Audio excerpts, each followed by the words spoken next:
रक्षाबंधन केवल भाई बहन के रिश्ते का प्रतीक ही नहीं, बल्कि एक ऐसा पर्व या फिर एक ऐसा त्योहार होता है जिसकी वजह से पूरे परिवार में एक अलग सी मिठास पैदा होती है। लेकिन रक्षाबंधन इतने बड़े पैमाने में हमारी दुनिया में क्यों मनाया जाता है? आखिर क्यों हर धर्म के लोग रक्षाबंधन की इक्वली रिस्पेक्ट करते हैं? कब रक्षाबंधन पहली बार बनाया गया? क्यों मनाया गया? ये सब कुछ अगर आप लोगों को नहीं पता है तो फिक्र करने की कोई भी बात नहीं है। ब्लडी सत्य के आज के इस हैरान कर देने वाले अनोखे से और डिफरेंट से एपिसोड में मैं आप सभी लोगों के सामने वो कथाएं, वो हिस्ट्री, वो पास्ट और वो संदर्भ लेकर आ गया हूं जिसको जानने के बाद आप लोगों को रक्षाबंधन की शुरुआत, रक्षाबंधन आखिर रीजन क्या है रक्षाबंधन का मतलब वो पता चल जाएगा और बहुत सारी जानकारी मिलेगी। ज्यादा कुछ नहीं बोलूंगा, इस वीडियो के अंत तक जरूर बने रहिए। बहुत पहले से शुरुआत करते हैं, जब राजा बलि का शासन इस दुनिया में छाने सा लगा था।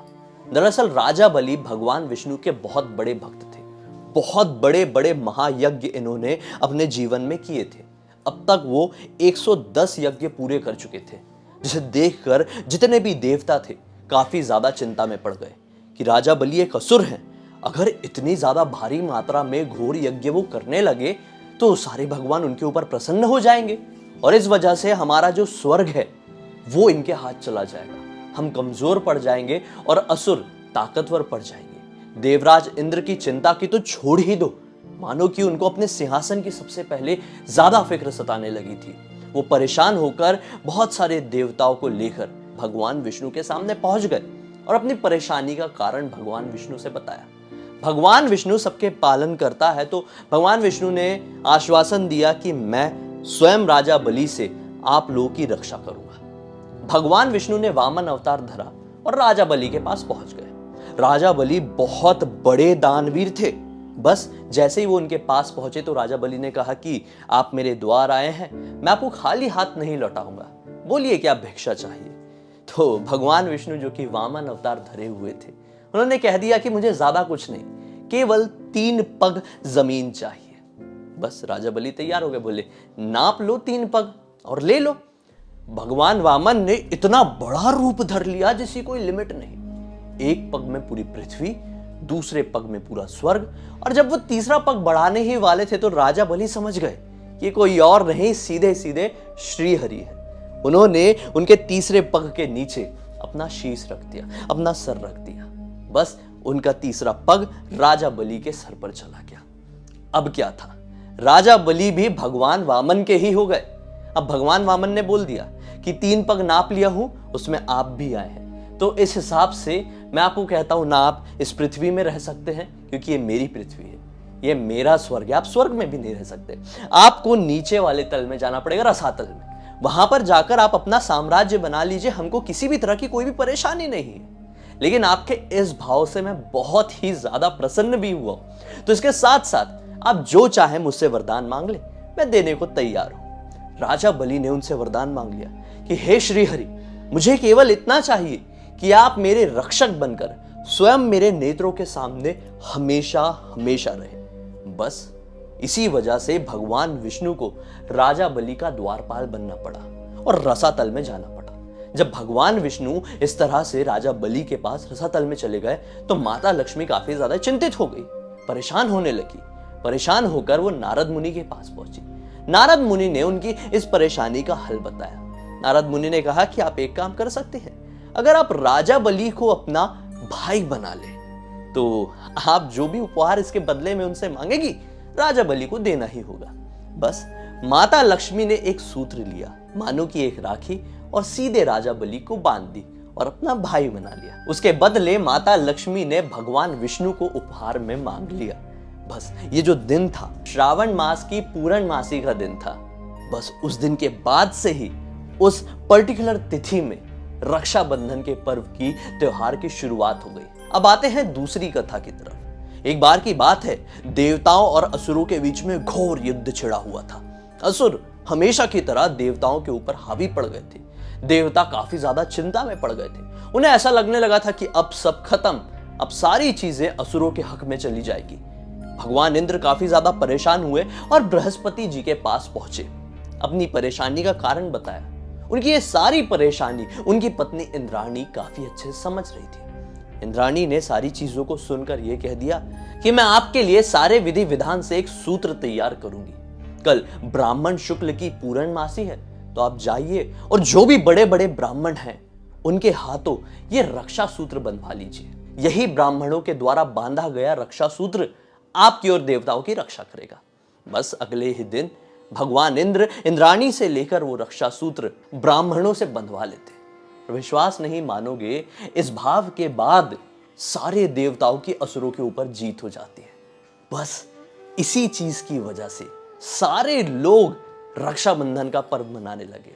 ये मानने लगे कि अगर कोई भी सच्चे भाव से किसी से भी रक्षा सूत्र यानी कि ये राखी बंधवाएगा तो मानो स्वयं ईश्वरीय शक्ति उसकी रक्षा करेगी और किसी भी परेशानी से वो बड़ी आसानी से बाहर आ जाएगा। रक्षाबंधन के ऊपर एक तीसरी कथा भी आप लोगों के सामने लेकर आता हूं।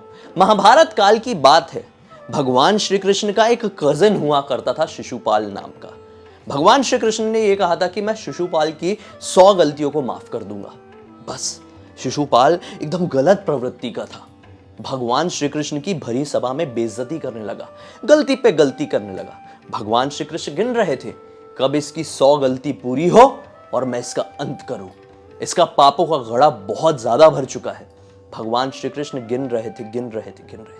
जैसे 100वीं गलती उसने क्रॉस किया, भगवान श्री कृष्ण ने निकाल अपना सुदर्शन चक्र और शिशुपाल के ऊपर प्रहार कर दिया। माना जाता था कि भगवान श्री कृष्ण का सुदर्शन चक्र जब भी किसी का वध करता था तो लौटकर वापस से भगवान श्री कृष्ण की उंगली पर लौट जाता। तो जब वो सुदर्शन चक्र शिशुपाल का वध करके वापस से श्री कृष्ण की उंगली पर लौटा तो उसकी वजह से भगवान श्री कृष्ण की उंगली पर चोट आ गई, जिससे उनका रक्त बहने लगा। सभा तो लगी हुई थी। द्रौपदी ने यह नजारा देखा, उनसे रहा नहीं गया। वो भागते हुए श्री कृष्ण के पास अपने सखा के पास पहुंची, अपने पल्लू का एक हिस्सा फाड़ी और भगवान श्री कृष्ण की उंगलियों में बांध दिया। भगवान श्री कृष्ण द्रौपदी के इस भाव से काफी ज्यादा प्रसन्न हुए। बस उसी समय भगवान श्री कृष्ण ने द्रौपदी को यह वचन दे दिया कि आज के बाद से जिस तरह से तुमने मेरी इस सूत्र की मदद से रक्षा की है, मैं भी तुम्हारी हर मुसीबत से रक्षा करूंगा। बस माना जाता है कि जब द्रौपदी का चीरहरण हो रहा था तो इसी एक टुकड़े की वजह से नए धर्म की स्थापना के लिए भगवान श्री कृष्ण ने द्रौपदी की रक्षा किए थे। भाई चौथी कथा उन लोगों के लिए है जो लोग हमारे पुराणों के ऊपर विश्वास नहीं करते हैं। ये कहानी जुड़ी हुई है 300 बीसी से। अलेक्जेंडर और पोरस का नाम तो आप लोगों ने सुना ही होगा। अलेक्जेंडर जब पूरी दुनिया जीतने के लिए निकला था तो अगला नंबर भारत का था। अलेक्जेंडर भारत के ऊपर हमला करने वाला था तो उसे पता चला कि भारत का सम्राट तो पोरस है, जिसका भारत में बहुत ज्यादा बड़ी मात्रा में बोलबाला है। पोरस को हराना इतना ज्यादा आसान नहीं था। इस बात की चिंता अलेक्जेंडर को सताने लगी कि जिसको देखो वो पोरस की तारीफ करते रहता है, आखिर मैं पोरस को हराऊं तो हराऊं कैसे।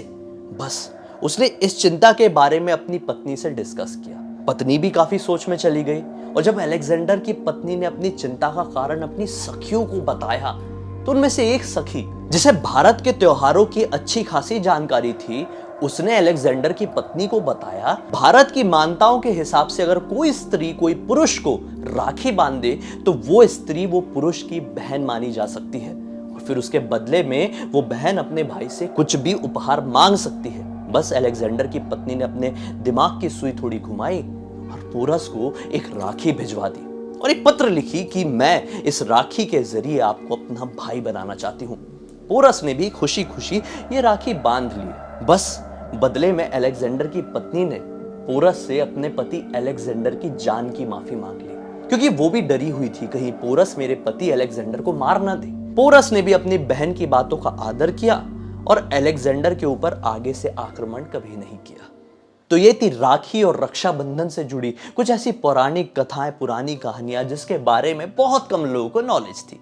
उम्मीद है आज का ये वीडियो देखने के बाद आप सभी लोगों को एक डिफरेंट से इन्फॉर्मेशन मिली होगी, कुछ नई जानकारी मिली है, कुछ आपकी लाइफ में वैल्यू एडिशन हुआ है। तो वीडियो को लाइक जरूर कर देना, अपने दोस्तों और परिवार वालों के साथ जरूर शेयर करना ताकि इन्फॉर्मेशन सभी लोगों को मिले और मनोरंजन भी सभी लोगों का हो। मुझे पहली बार देख रहे हैं तो चैनल को सब्सक्राइब करके बेल आइकन को दबा के ऑल के ऑप्शन में क्लिक कर देना भाई, क्योंकि डेली मैं आप लोगों के पास इन्फॉर्मेशनल और हैरान कर देने वाले अनोखे वीडियो लेके आते रहता हूँ, जिसे देखकर आप लोगों का मनोरंजन भी होता है, साथ ही साथ जानकारी भी बढ़ती है। चलिए कल फिर से मिलते हैं। इंसा लिंक इस वीडियो के डिस्क्रिप्शन बॉक्स में मिल जाएगी भाई, क्लिक करके वहां पर भी जुड़ जाना, और कोई भी सुझाव या बात करना हो तो हम वहां पर जुड़े रह सकते हैं। कल फिर से मिलते हैं, तब तक के लिए बहुत बहुत धन्यवाद। आप लोग का दिन शुभ हो। हैप्पी रक्षाबंधन।